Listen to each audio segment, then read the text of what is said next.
go, sis. That deep smouldering look. Got it. He's considered one of Australia's leading contemporary photographers. One minute I'm out on country shooting a traditional ceremony and I'm absorbed in the moment and I feel so privileged and honoured to be there. But then the next minute I'll be shooting a high fashion shoot in Sydney. Using traditional and modern methods to capture Indigenous culture. The difference of whether I'm out in, say, with the Yolngu and I'm learning stories and they're teaching me stories and I go, wow, I want to document this. While in Australia working on his latest exhibition, former sailor Wayne Quilliam invited me to his studio, custom built on his farm west of Melbourne. Hey sis, how you doing?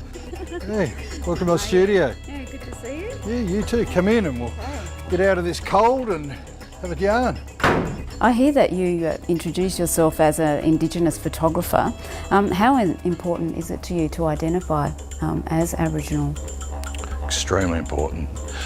I grew up not really understanding my culture. We were told that we're Aboriginal from a very young age.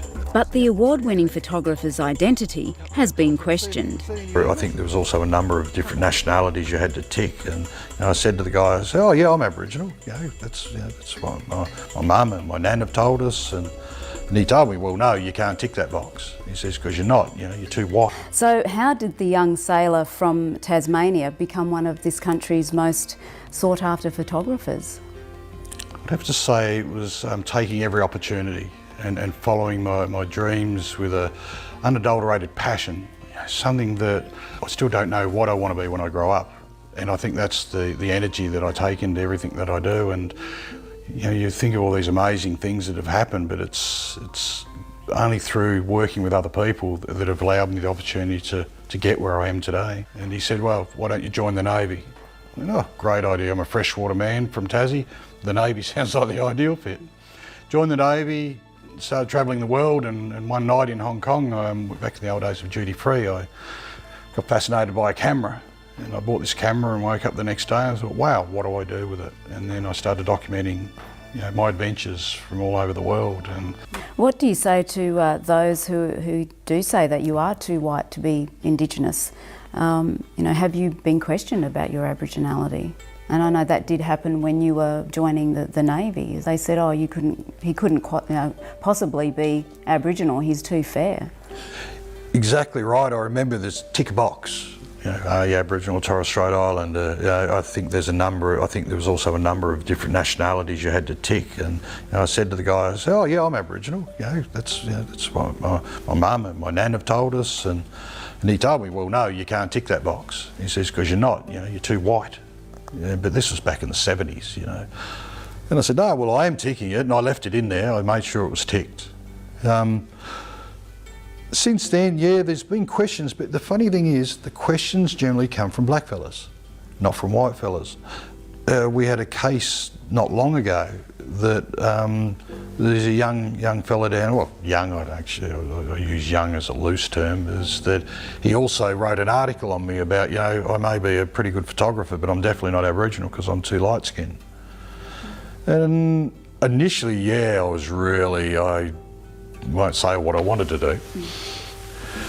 And the thing is, I've been in this area for so long that I sort of question myself, well, why would people question that now? If maybe I'd been in this for a year or 2 years or 5 years, that there would be a question, but choosing a path of being known as Aboriginal, how could that possibly benefit me?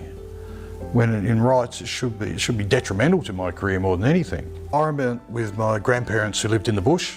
We'd go there, we'd go over a weekend, chopping wood with my grandfather, or we'd go down the farm with my nan, or we'd go up the bush hunting. That's where I learnt a lot of my skills, a lot of my sort of knowledge, is being out on country, is learning these things. My mum and dad and my family and all the friends around, extraordinary people. I couldn't have grown up in a more loving, nurturing environment. I owe everything to them. And I love them dearly. My brother and my sister down there, they still live there. My brother's an Aboriginal artist.